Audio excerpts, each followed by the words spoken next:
Well, this one is sure to rake in the views. I'm Aiden Mattis, and welcome back to the Lore Lodge.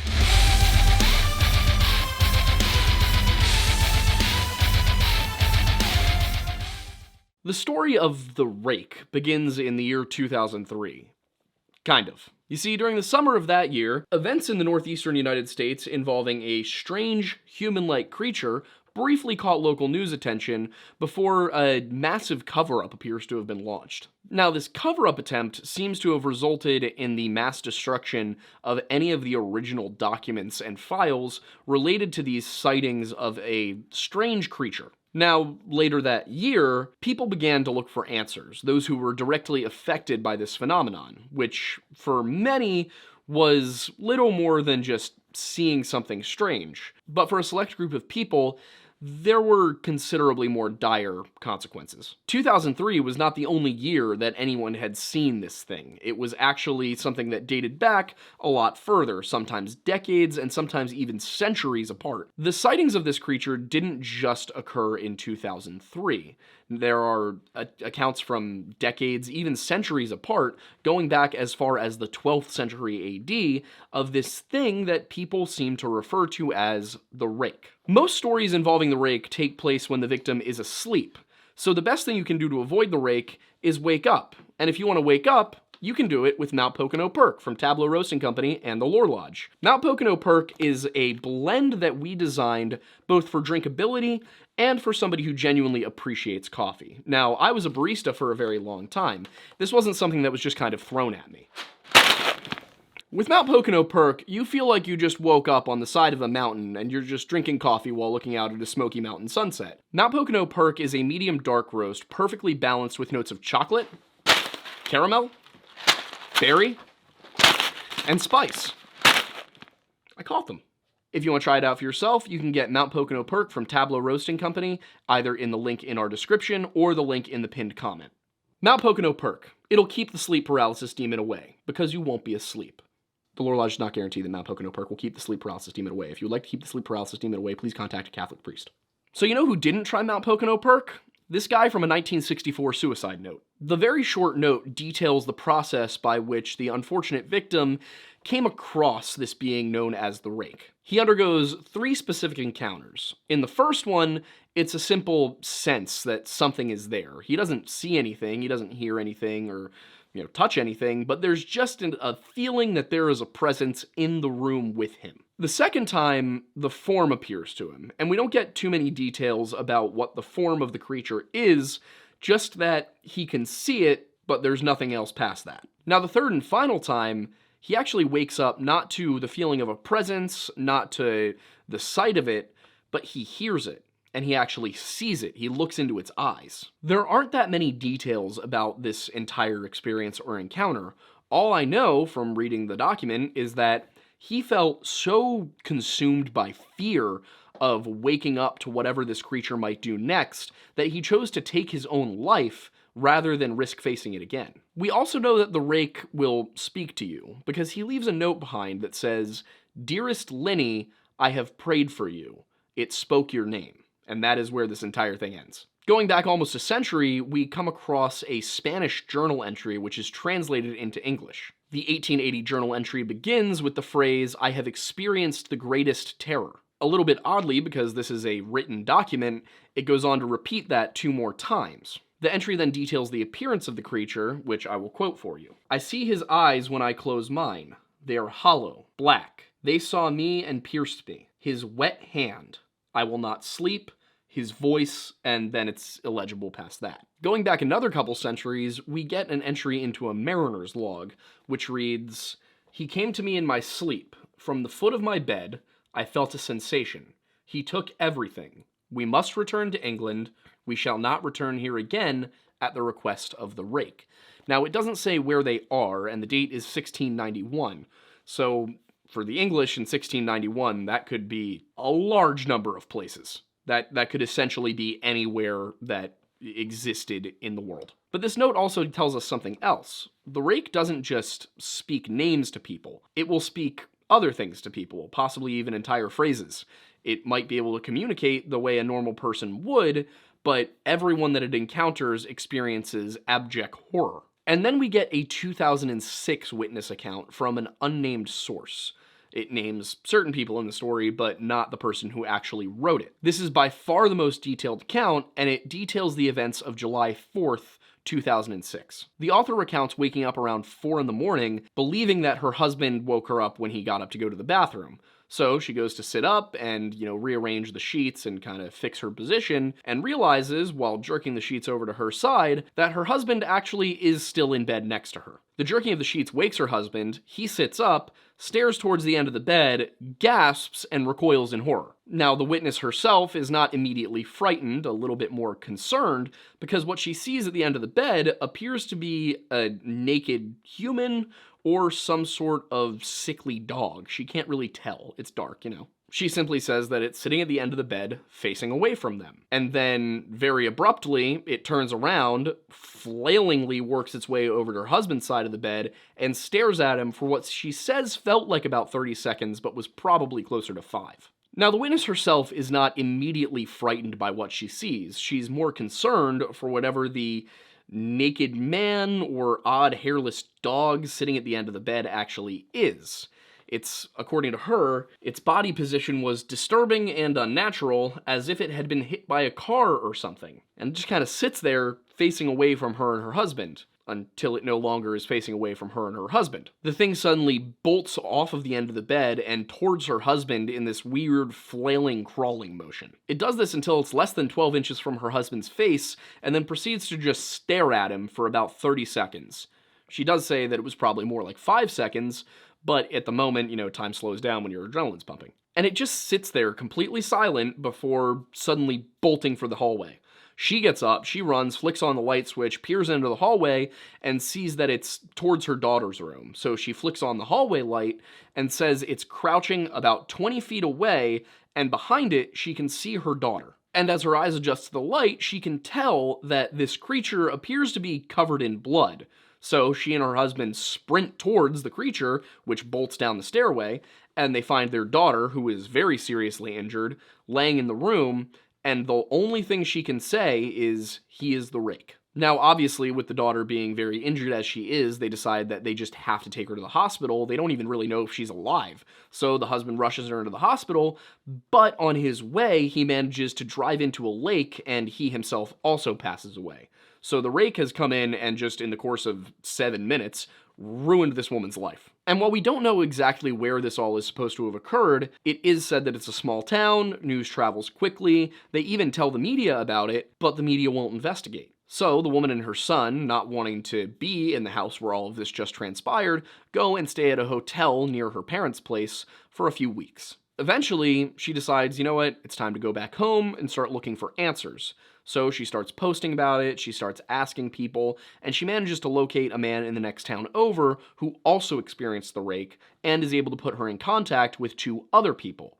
And this forms the core group of people researching this phenomenon. Initially, their search just focuses on their little corner of rural New York, but they start to find more and more accounts of this being, this thing that stalks into your bedroom at night, says horrifying things to you, and frightens you to the point of death in some cases, to the point of taking your own life. And what they uncover is the things that were mentioned earlier in this video, that suicide note, the mariner's log, and the Spanish journal entry. And something in the journal entry sticks out to her. The mention that this creature appeared multiple times to the man who took his own life before it actually did anything to him.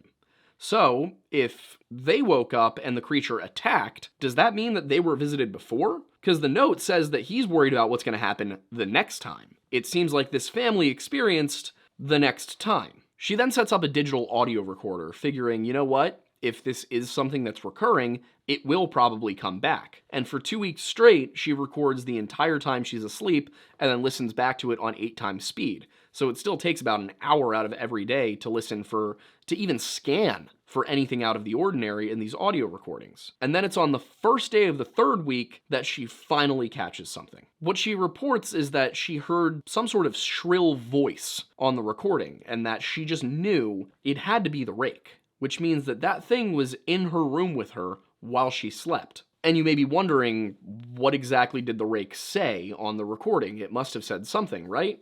Well, the witness recounts the following quote. I can't listen to it long enough to even begin to transcribe it. All I know is that I've heard it before, and I now believe that it spoke when it was sitting in front of my husband. I don't remember hearing anything at the time, but for some reason, the voice on the recorder brings me back to that moment, which means she probably has some sort of subconscious memory of whatever it said to her husband, but she just can't unlock it. She can't figure it out. She goes on to say, I have not seen the Rake since he ruined my life, but I know that he has been in my room as I slept. I fear that one night I'll wake to see him staring at me. Now, it's a harrowing story, and that's where it ends, but it's a fictional one. And you might be sitting here like, Aiden, are you really doing this to us again? You told us a fictional story before and pretended it was real. Well, yeah, but I was promoting my own work, so you know what? Lay off my case. The reason I chose this one to cover, and we've covered the Rake before, just a lot of you weren't here at the time, so for those of you who are new to this channel, or not even really new, just in the last, 6 months, you might not have heard our coverage. The thing about the Rake is that while this version of the story is completely fictionalized, it does tie back into other things. So I'm going to tell you the origin of it and kind of go through that. You see, the Rake itself was a collaborative fiction effort created by 4chan in the year 2005. And for those of you who actually know 4chan, you might be surprised to find out that this was actually not a /X, this was a /B. /X is the paranormal board on 4chan, /B is the random nonsense board, and it began with a simple, hey /B, hey 4chan, let's create a new monster. Now, if you're familiar with 4chan, you know that they like to create new things to screw with people, and this was no different. You may have heard of the mysterious hacker 4chan from the mainstream news in the year 2014, because nobody actually knew what 4chan was. It was just some weird, obscure internet message board populated with a bunch of people who had varying interests of, they ranged from neutral to good lord. And 4chan still exists. There's a good chance that some of you actually browse it. There are parts of 4chan that are perfectly fine and normal, and there are also parts that I would avoid like Camden. So this went through several stages before the final version was posted in 2006 by a guy named Brian Somerville. And the iterations that lead up to the one I just told you, which is Brian's version of the story, are not quite identical to the version you get in his final version, but they bear a resemblance. So the first iteration of the creature was a 6-foot-tall humanoid that usually crawled and walked on all fours. It had very pale skin, no visible nose or mouth, and 3 green eyes, one in its forehead and the other 2 towards the back of the head, so it gets a full 360-degree range of vision. And it would usually be seen in suburban areas, but not indoors. It would stand in front yards, simply observing whoever was looking at it. But that observational characteristic was only if it didn't feel threatened.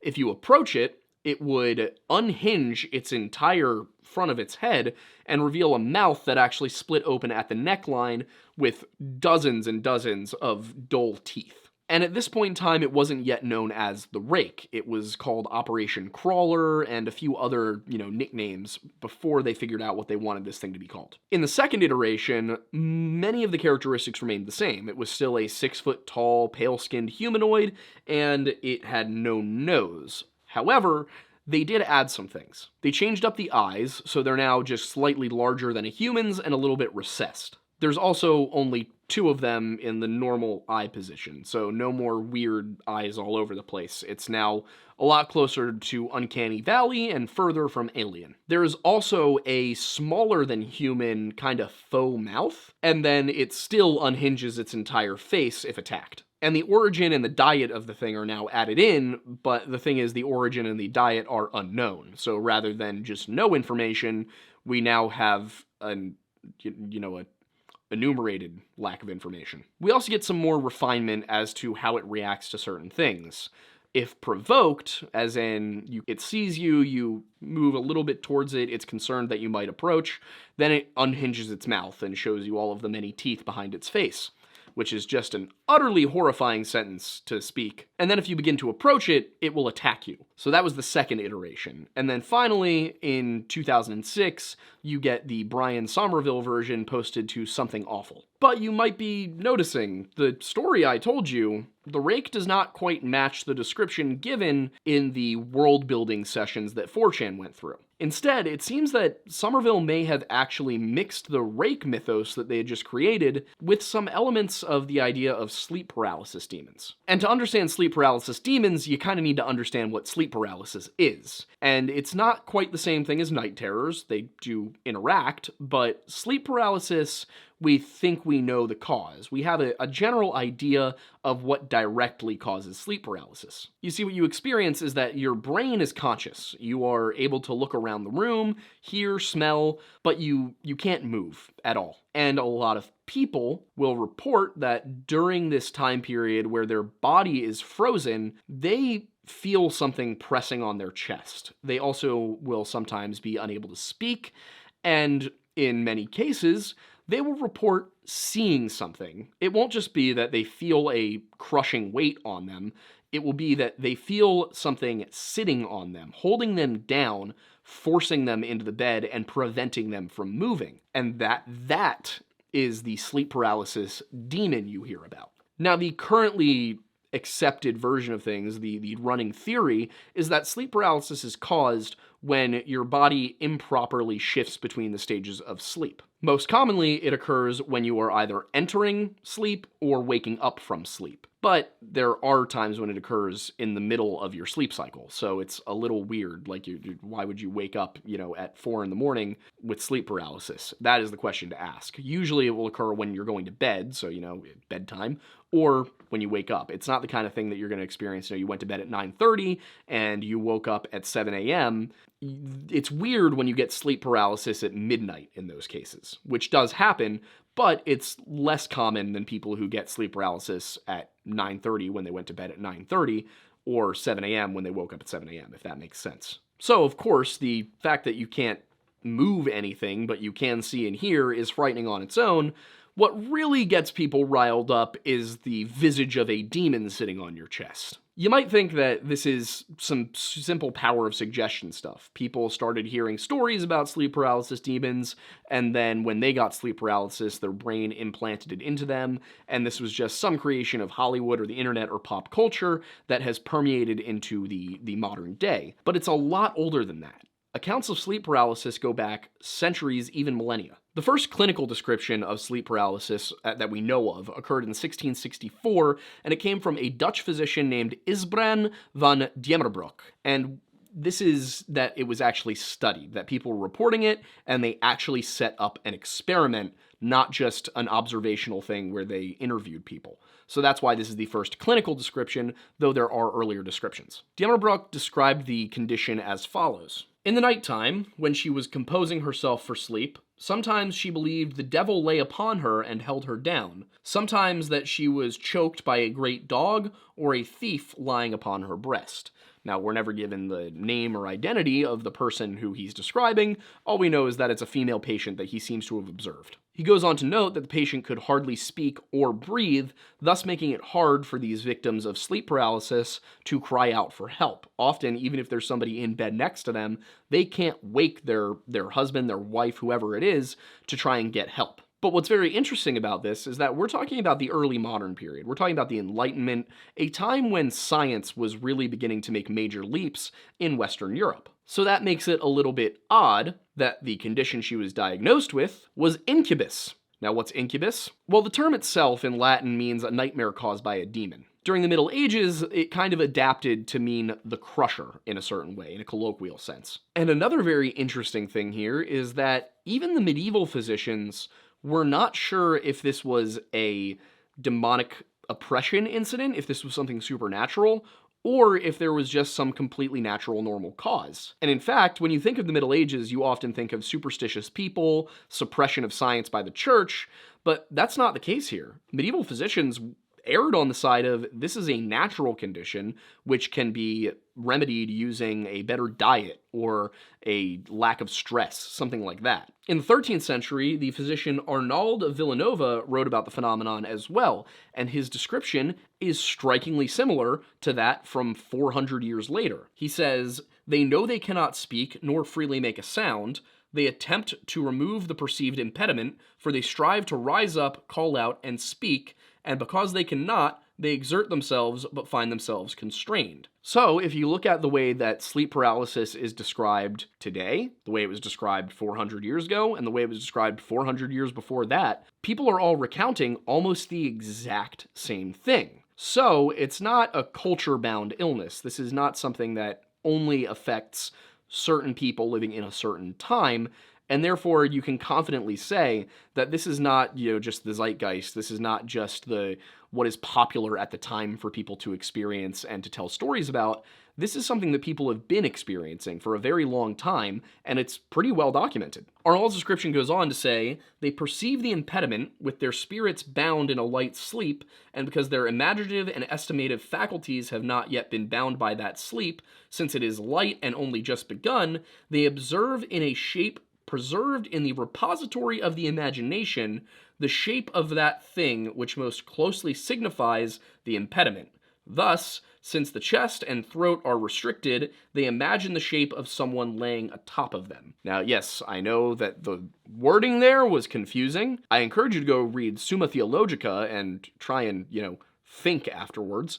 But this is just how people wrote in the Middle Ages, especially within the medical and theological fields. There's a lot of what today we would recognize as over-explaining. They had a lot less access to paper and ink. So they kind of had to say everything and lay it out, all their steps, because there was no simply sending emails back and forth to clarify what they meant, giving a draft to an editor, then saying, hey, well, what does this mean? No, they had to get all of it in there the first time. So it's a little hard to read these medieval documents because the language is structured differently than you might be accustomed to. But what Arnauld is saying is that he believes there is a period between being fully awake and being fully asleep where the body is asleep, but the mind is not. And because the mind is not, it finds a way to explain that feeling of the body being asleep. In many cases, this involves an assault by some sort of supernatural creature.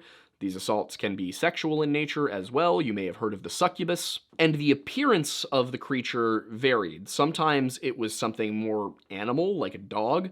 It could be a male. It could be an old hag. You've probably heard stories of the old hag. So it was not always the same figure that these people were experiencing, but it was the same set of feelings. And many medieval physicians studying this phenomenon believed that, as well as the body being asleep while the mind was awake, there was a certain degree of the mind being asleep as well, that your imaginative faculties were still completely intact, but those that governed logic and reasoning were not. So sort of maybe a right brain, left brain issue. And there were a number of theories about what caused this. One of the most accepted was that it was actually diet, and that vapors from poor digestion made their way up to the brain and caused this strange set of feelings and emotions and perceptions of reality that were not quite correct. Now, of course, today we know that the vapors from your stomach have absolutely no way of making it to the brain, but they didn't know that yet. So it made sense to them. These are, again, the same people who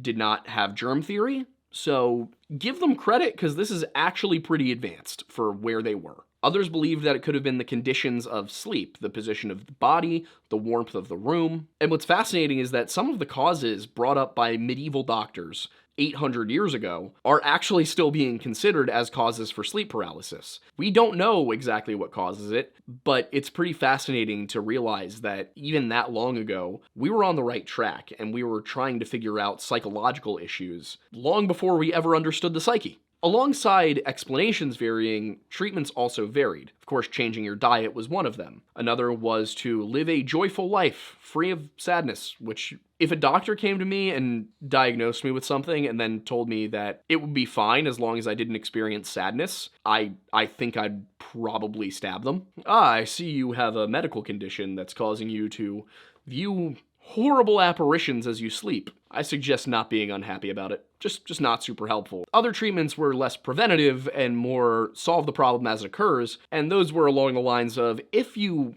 realize the person laying next to you in bed has sleep paralysis, shake them until they wake up. Valid. Europeans weren't the only ones experiencing this and studying this phenomenon, though. Over in Persia, a guy by the name of Akawahini, I want to say, I probably got that wrong, wrote a medical text called the Hidayat al-Mutakhalim fi al-Tib. I think that's right. Again, I apologize. Not good at Eastern languages or Middle Eastern languages. Not my thing, I'm trying my best. Now, the manuscript dates to the 10th century, so the 900s AD, and it's basically a just all-purpose medical text. You can think of it as the Gray's Anatomy of the ancient Persians. It does include a chapter on sleep paralysis, which directly precedes the chapter on epilepsy, so it kind of tells you where their headspace was around this. Sleep paralysis, by almost everybody at the time, was referred to as something along the lines of a nightmare, but nightmare was not one word. It was a description of a mare who came at night, and a mare was an actual being in certain mythologies. Of course, there's also the Latin version of it, which they would diagnose you with incubus or succubus. Much like medieval Europeans, the medieval Persians thought that it was caused by vapors rising from the stomach, and that the way to treat it would be either bloodletting or changing your diet. But some people in the Middle East also linked it to epilepsy, which is not that far off. Today, many people believe that it could be a form of narcolepsy. And it goes back even further than Persia. There are accounts from the West that date back to the 1st century BC. In Greece, it was described by the physician Temison of Laodicea, and over in China, we have accounts dating back to 400 BC. So interestingly enough, no matter where you go in the ancient world, physicians seem to have thought not that this was a supernatural entity, but rather a digestive issue. Now, it's clearly not a digestive issue, but is it a supernatural entity? Modern medicine has ruled out some things, but it has yet to come up with a conclusive, definitive explanation for sleep paralysis. So what's this have to do with the rake? Well, it's not necessarily a sleep paralysis issue, it's the dying part. Because death associated with sleep paralysis is by no means unheard of and goes back a pretty long way, and it's even been studied. In 1977, over 100 people in Southeast Asia, I believe it was Vietnam, were reported to have died under inexplicable circumstances. It was sudden nocturnal death syndrome. They were not able to find an underlying cause for sudden nocturnal death syndrome among these people, but what they did find was a much higher than average incidence of sleep paralysis among the population. Now, for the Hmong people, it's not a male demon, it's not an incubus or succubus. They have the Dab Tsog, which is their version of the night hag. And what the night hag does is it positions itself on your chest and suffocates you by not allowing you to breathe because it's too heavy. And apparitions like the hag or the incubus are everywhere. They are all over the world. To name just a few, the mare of Scandinavian folklore is an entity which rides things until they're exhausted. That could be horses. It also will mess with your hair as you sleep, and sometimes it will ride your chest until you can't breathe and then you die. Moving beyond the far north of the world and down into Africa, the Nigerians have the stories of the devil on your back, which is some sort of creature that I guess sits and rests on your back in the same way that it would sit and rest on your chest. And interestingly enough, sleep paralysis does have a higher incidence among Africans and African Americans. Moving back to Southeast Asia, the Thai have one as well, the Phi Am. Again, sorry if I pronounced that wrong, but what this is like everything else, it's a ghostly entity that sits on your chest as you sleep. And then if we go to Turkey and Mongolia, they have what they call the Dark Presser. And the Turks and the Mongolians are both steppe peoples from Asia, and they also both have roots in a religion called Tengrism. And it's believed that their version of sleep paralysis, this Dark Presser, actually predates their conversion to Islam and Buddhism, respectively, and in fact is from Tengrism. And the importance of this is not that, oh, look at all these different cultures who have it. It's look at all these different cultures who have it. This is a phenomenon that crosses every continent and every religion.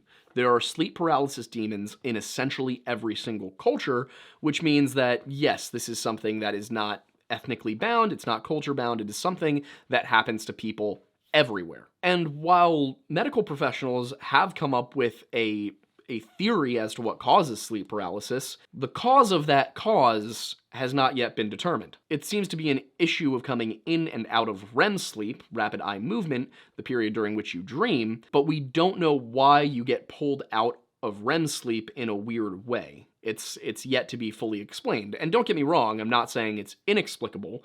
It's just that to date, I was unable to find a study that definitively shows why this happens. It could very well just be some sort of bodily mechanic that we don't quite understand yet. That is the story of modern medicine, is figuring out all of these things that people used to think were magical, down to germs. They believed in the miasma, which was that evil spirits or bad energy would just travel through the air and make you sick. It wasn't until, I believe, the 1800s that it was understood that germs actually were something that existed and that was corporeal, not some sort of magical force that passed in and out of everything. And the way they figured that out was actually really interesting. They would put raw meat into jars and cover the jars with various different things. And so if they developed maggots, it wasn't that the maggots were just developing out of thin air. It was, oh, interesting, if we put the meat into this jar and we seal it, we don't get maggots. If we leave the jar open, we get maggots. So something must be leaving the maggots, and then they determined it was flies. Science. So is it something physical and anatomical that we just don't understand yet? Some sort of neurological deficiency? Or is it a demonic presence? Could demonic presences manifest as physical symptoms? You know, if someone were possessed by a demon, would it manifest as something like schizophrenia? Would it manifest as, some sort of auditory disorder where you think you hear things but you actually don't? And if we live in a natural world, if we live in a world that is governed by laws, then surely if there are supernatural entities out there, if there are gods and angels and demons, then in order for them to interact with us, there must be physical symptoms and physical signs that they do so. It can't be purely magic because they created a natural world and they must operate within it because we operate within it. So even the supernatural must leave physical signs, physical scars when it interacts with us. And there's another thing that occurred to me while I was researching this. Not everybody has sleep paralysis, but a lot of people I know and a lot of people on the internet have stories about shadow people that they've seen hanging out in the corner of their room while they sleep. Nobody's really sure what the shadow people are or what they do. Some have suggested that they are harbingers of tragic events, or that they are malevolent entities that are trying to scare you. Perhaps what they are is guardians keeping the sleep paralysis demons at bay. Or it could just be something totally mundane and explicable. That's not for me to figure out, that's not for me to decide, I'm just the lore guy. But regardless of the actual causes of sleep paralysis, what is certain is that it is a terrifying thing to have happen to you, and when you have the story of the Rake added in, it adds a considerable degree of violence to what is already a very frightening phenomenon. So, I'm curious, for those of you watching, what do you think about it? Is the Rake real? Is the Rake fully made up? Is this the power of suggestion?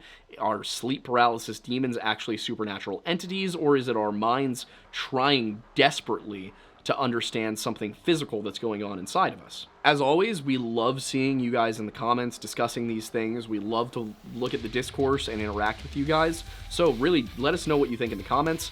And if you want to support this channel, you can do so by subscribing to our Patreon. It's just $1 a month and you get some fun exclusive content. You can also purchase that coffee I mentioned from Tableau Roasting Company. The link is in the description and in the pinned comment. And of course, you can join the channel here on YouTube.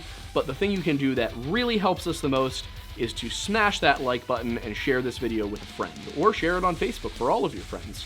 Or if you're not, millennial or before, share it on whatever new app you guys are using. I'm sure there's something out there I don't know about yet. Somebody was talking about some Yubo app to me the other day. I don't know what that is. And if you'd like to see us discuss these topics live in a more discussion-based format, where you can actually ask us questions, you can check out our podcast, the Lore Lodge Official Podcast, which airs Sunday nights at 7 p.m. every week, unless the Eagles are in the Super Bowl, and I don't want to talk about it. Once again, I'm Aiden Mattis, and thanks for stopping by the Lore Lodge.